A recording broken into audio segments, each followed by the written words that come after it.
Ladies and gentlemen, good morning. Let me begin with a simple truth. Every great achievement you admire started with a person who refused to stop, not someone born with superhuman grit, not someone with all the answers, but someone who made a choice to keep going when it got hard and then made that same choice again and again. We often think an unstoppable mindset is something you're born with, but it's not. It's not about ego. It's not about being fearless. It's about purpose, clarity, discipline, and the willingness to fail forward. Today, I want to take you on a journey not just to motivate, but to equip you with 5 key principles to help you build a mindset that doesn't just endure, but thrives. Let's begin. When people lose motivation, it's easy to label them as undisciplined, lazy, or unfocused. But in most cases, those labels miss the mark. The truth is, people rarely lose motivation because they lack drive. They lose motivation because they've lost connection to something deeper. They've lost sight of their purpose. Purpose isn't just a nice idea or a motivational buzzword. It's the driving force that gives our effort meaning. It's what keeps us moving forward when everything in us wants to give up. Purpose is the reason we show up when no one's watching. The thing we hold on to when the odds are stacked against us. It's what turns ordinary people into forces of resilience. You can't build an unstoppable mindset on temporary emotions. Motivation comes and goes, energy rises and falls. Confidence wavers. But purpose anchors us. It clarifies, it reminds, it steadies us when everything around us feels uncertain. Viktor Frankl, a psychiatrist who survived the horrors of Nazi concentration camps, made a profound observation in the midst of unimaginable suffering. He noticed that the people who managed to survive weren't necessarily the strongest or the smartest. They were the ones who had a reason to survive. People who had something or someone to live for, a person they loved, a future they still believed in, a mission they hadn't yet completed. Frankl's insight wasn't theoretical, it was born from brutal reality. He watched as men wasted away from despair, and he watched others defy the odds through the quiet strength of belief. He discovered that when we lose our sense of purpose, we start to wither mentally, emotionally, even physically.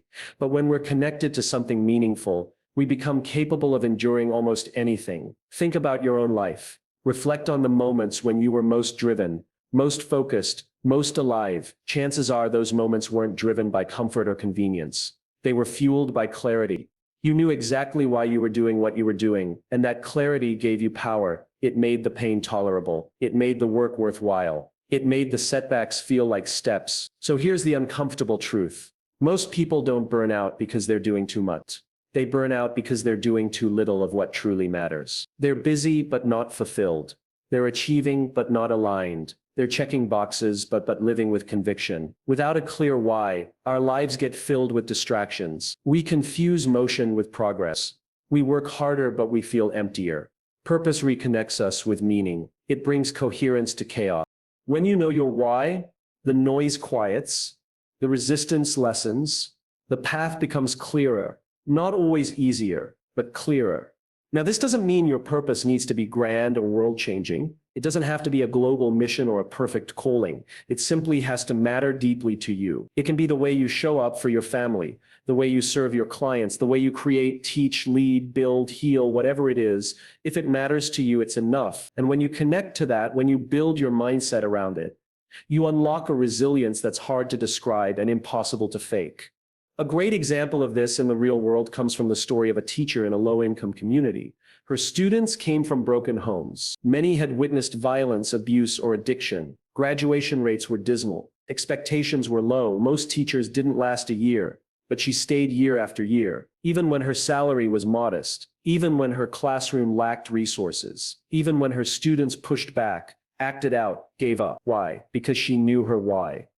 She believed that if she could reach even one child, it could change a life. And changing one life could create a ripple. That belief gave her energy. That belief helped her see possibility where others saw problems. And over time, it paid off. Her students started showing up. They started graduating. Some even went on to college. Not because she had better tools, but because she had unwavering clarity. The same principle applies to anyone. An entrepreneur launching a startup, a nurse working double shifts, a single parent raising a child, a leader trying to drive change. The why doesn't eliminate the hard, but it gives the heart a purpose. And that makes all the difference.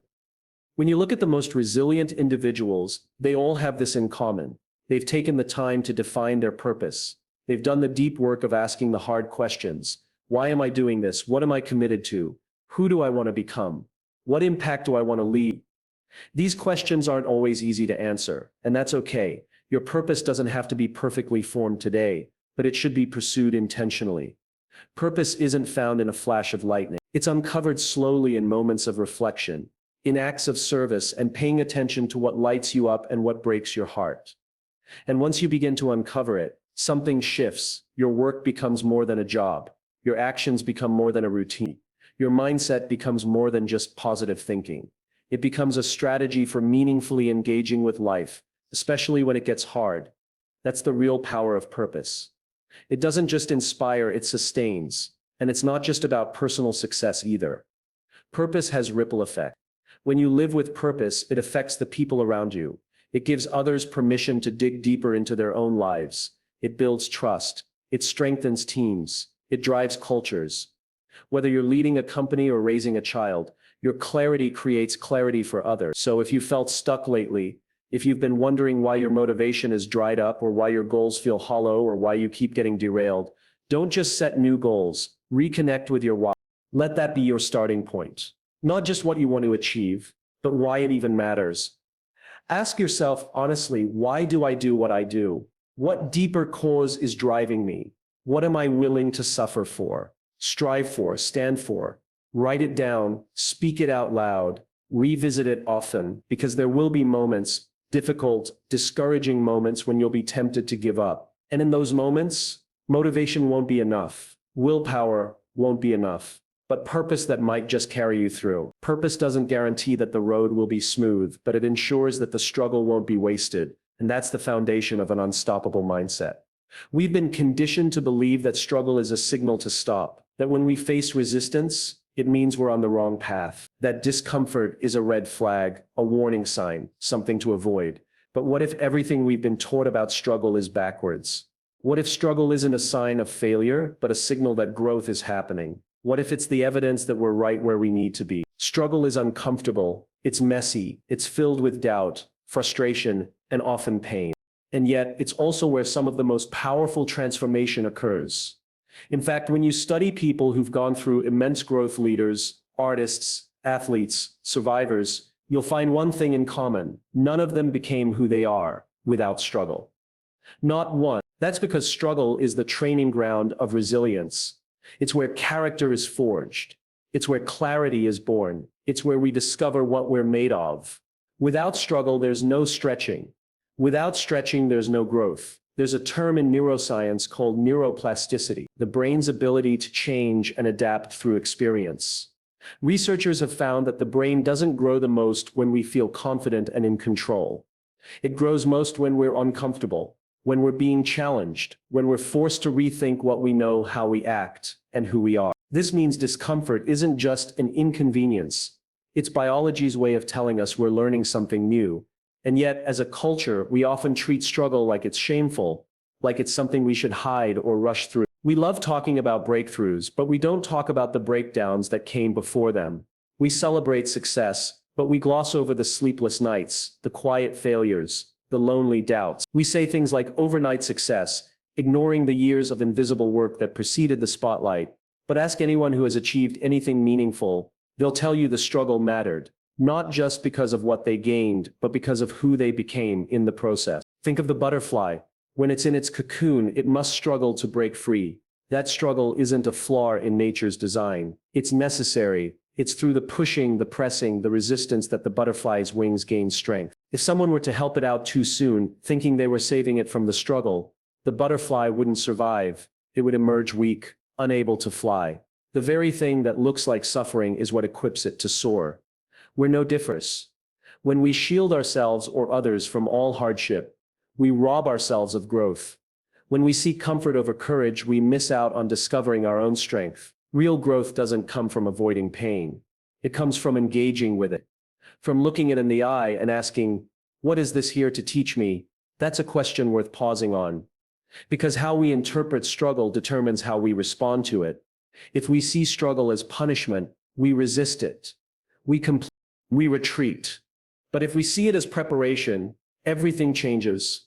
The situation might still be hard, but now we have a reason to endure it. Now we're not victims of our circumstances. We're students of them. There's a powerful story of a man named Inky Johnson. He grew up in a rough neighborhood, raised by a single mother with very little. His escape was football. He poured everything into the sport. Through sheer determination, he earned a scholarship and eventually got on the radar of NFL scouts. He was weeks away from going pro. Everything he'd worked for was finally within reach. Then, in one game, a tackle left him with a paralyzed right arm. His football career was over. Most people would crumble, and for a time he did. But what he did next is what defines him. He didn't let the struggle end his story. He let it rewrite it. He started speaking, mentoring, leading. Today, he's impacted millions, not because he achieved his original dream, but because he embraced the struggle that altered it. He didn't ask, why me? He asked, what now? And that's the invitation struggle offers us, to evolve, to refine, to step into a new version of ourselves. That doesn't mean we have to enjoy it. It doesn't mean we should romanticize pain, but it does mean we should respect it. Because sometimes the very thing we're trying to escape is the thing shaping us into who we're meant to become. It's important to recognize that struggle doesn't always look dramatic. Sometimes it's silent. Sometimes it's the quiet perseverance of a single mother working 2 jobs to keep her kids fed. Sometimes it's the entrepreneur pushing through countless rejections before someone finally says yes.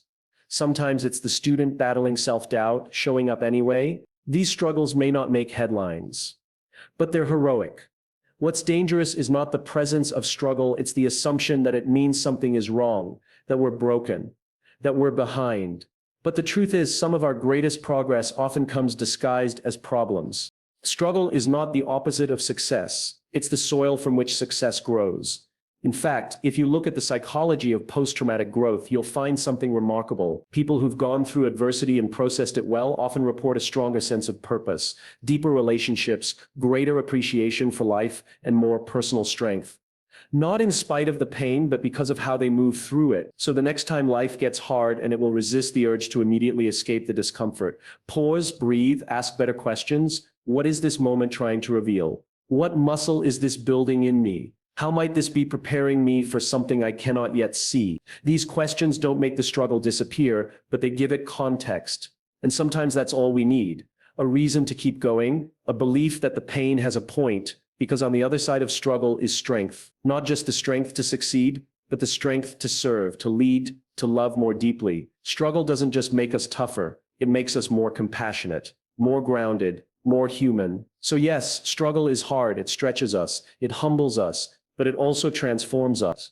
And in a world that tries to sell us shortcuts, instant results, and easy wins, there's something deeply noble about choosing the long, messy, honest path of growth, about embracing the struggle, not as a sign that we're failing, but as evidence that we're becoming. We often wait for the right moment, spark of inspiration, the perfect mood. We tell ourselves, I'll do it when I feel ready, when I feel motivated. But the truth is, if we rely on motivation, we'll rarely show up consistently enough to make real progress. Motivation is emotional. It's tied to how we feel, and how we feel is fragile. Some days we wake up energized, ready to take on the world. Other days we just want to crawl back under the covers. That's human. That's normal. But that's also why motivation alone isn't enough. The people who achieve great things, not just once, but repeatedly, don't rely on motivation. They rely on something far more reliable.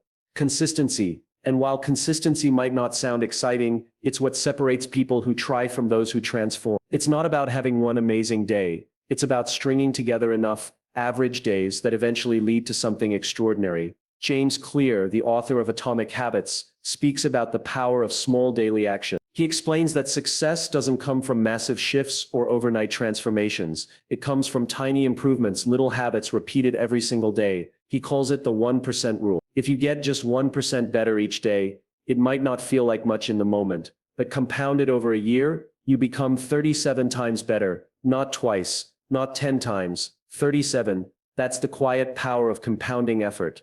Now let's be honest, most people don't fail because they lack talent or vision. They fail because they stop. They get discouraged. They drift. They wait for motivation to return. And while they're waiting, time passes and momentum dies. The dream begins to fade, not because it wasn't worth pursuing, but because they didn't build the habits to carry them through the low days. Consistency builds trust with yourself. Every time you show up, even when you don't feel like it, you reinforce the belief that you are someone who follows through. You start proving to yourself that you don't just work when it's convenient, you work when it counts. And that identity shift is powerful because when you believe you are consistent, you act consistently. That's when discipline becomes your default. Think about elite athletes. Champions don't train only when they're excited. They train when it rains, when it hurts, when no one's watching, and that's why they win. Not because they had more motivation, but because they mastered routine. They created systems. They focused less on the outcome and more on the process. A story comes to mind of a young man who wanted to become a professional pianist. He wasn't born with incredible talent, but he had a vision. He committed to practicing every single day for 3 hours, no matter what.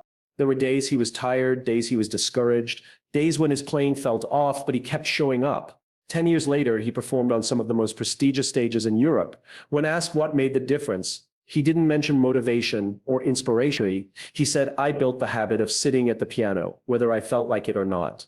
I didn't wait for passion. I brought it with me." That's the mindset shift we all need to embrace. Don't wait to feel ready. Don't wait for the mood to strike. Start before you feel like it. Start while you're unsure. Show up anyway. Build systems that support you, create environments that remove friction, plan ahead so your discipline doesn't rely on willpower. Because willpower fades, systems endure. If you want to eat healthier, don't just hope to crave salad tomorrow. Prep your meals today. Make it easy to succeed. If you want to write a book, don't wait for the perfect sentence. Set a timer for 20 minutes and write anything. Let consistency make you better over time.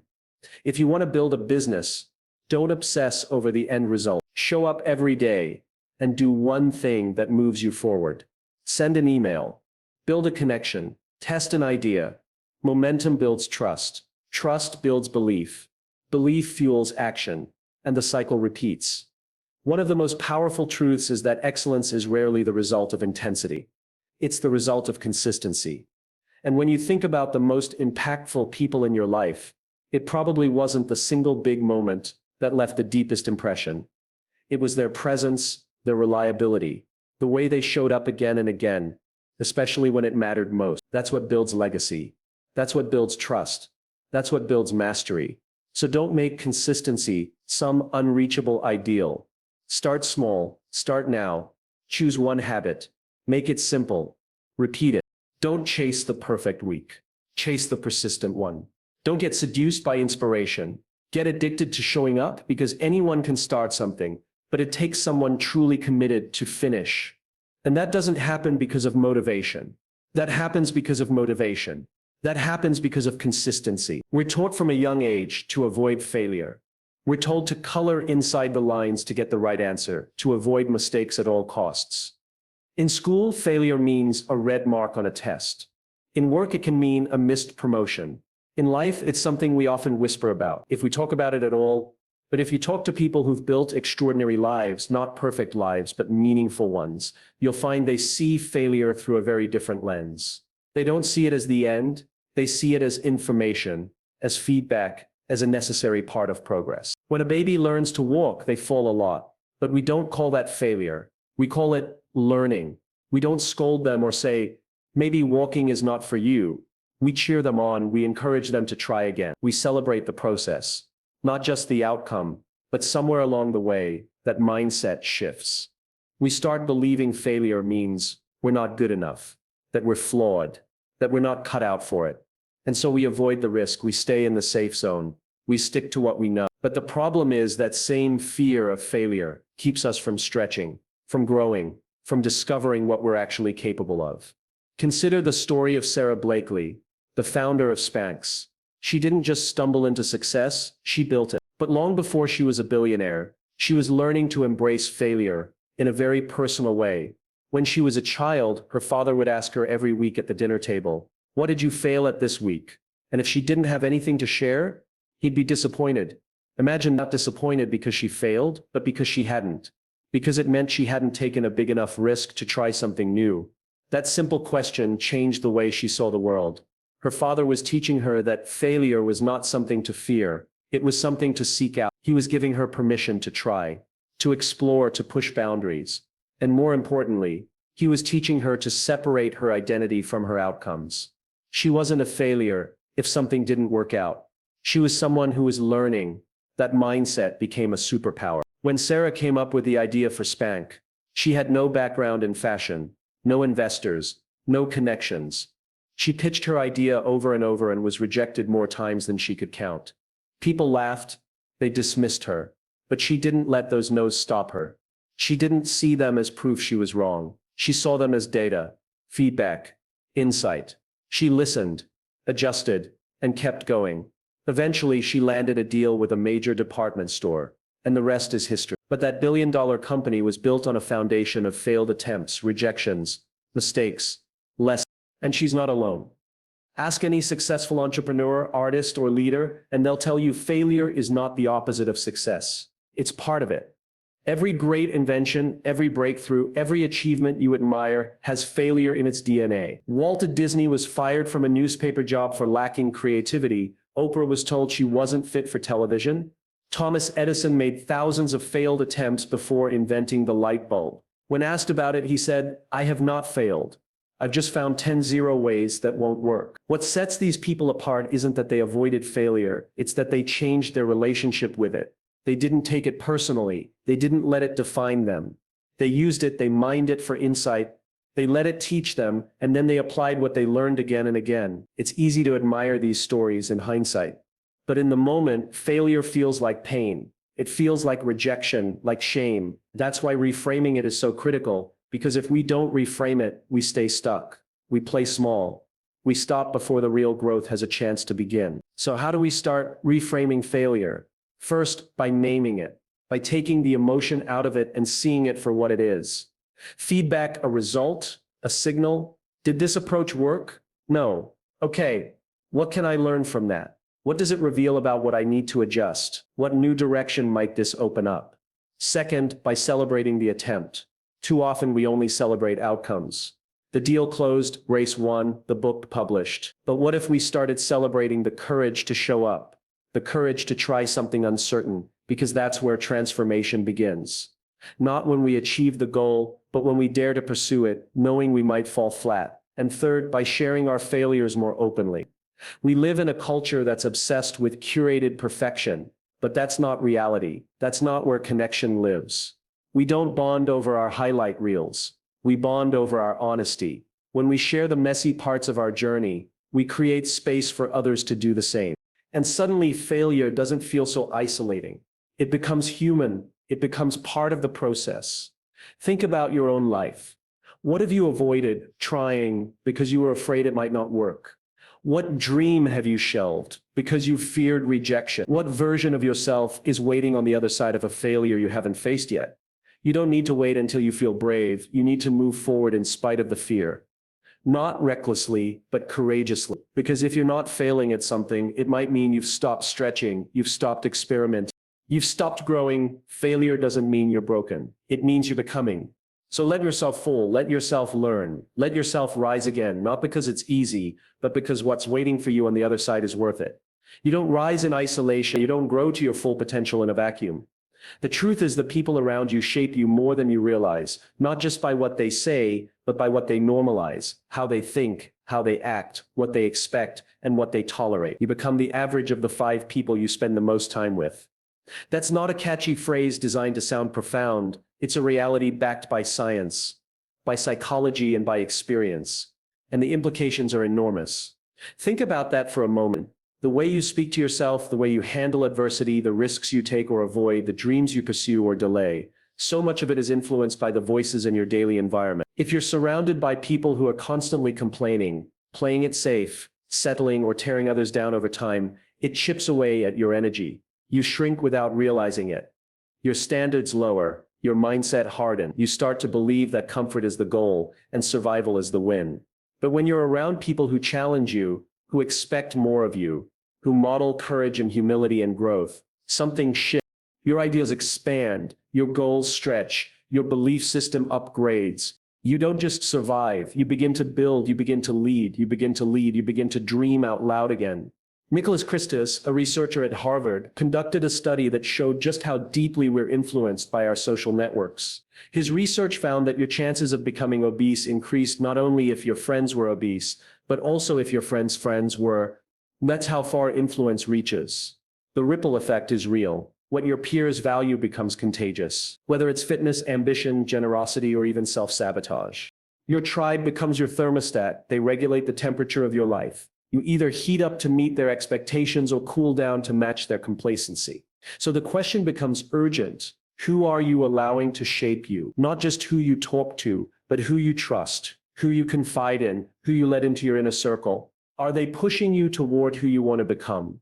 Or are they keeping you anchored to who you used to be? We all need people who call us forward, people who challenge our excuses, not just nod politely, people who can see past our fear and into our potential. Sometimes those people believe in us before we believe in ourselves. And that belief becomes the bridge we walk across to reach our next level. You don't need a crowd, you need alignment. It's better to have 2 people who truly understand your mission than 20 who drain your energy. It's not about how many people are around you. It's about whether they are the right people. The ones who remind you of your why when life gets heavy. The ones who call you out not to criticize, but to help you grow. The ones who say, I know this is hard, but you're capable of more, and I'm not letting you forget that. I once heard a story about a Navy SEAL who described the true value of brotherhood. He said, in training, when we were at the edge of quitting, shivering, exhausted, broken, we didn't keep going because we were tough. We kept going because the guy next to us was still going. He refused to give up. And it made me think maybe I could last a little longer too. That's the power of the right people. They don't let you give up when you're tired. They remind you of who you are when you forget. Now that kind of environment doesn't happen by accident. You have to build it, you have to curate it. And sometimes that means making hard choices. It might mean spending less time with people who drain you, not because you don't care about them, but because you care too much about your own growth to stay stuck. It might mean stepping into new circles even when it's uncomfortable. It might mean seeking out mentors, coaches, friends who've walked the path ahead of you, not because they're perfect, but because they've done the work and they speak a language of possibility. It's not about judgment, it's about alignment. And that's not always easy. Because when you start growing, not everyone will understand. When you start choosing discipline over distraction, purpose over popularity, and growth over gossip, some people will feel challenged by that, and they'll try to pull you back to where it's familiar. But that's where your conviction has to be stronger than their comfort. The right people will not just support your success, they will hold you to it.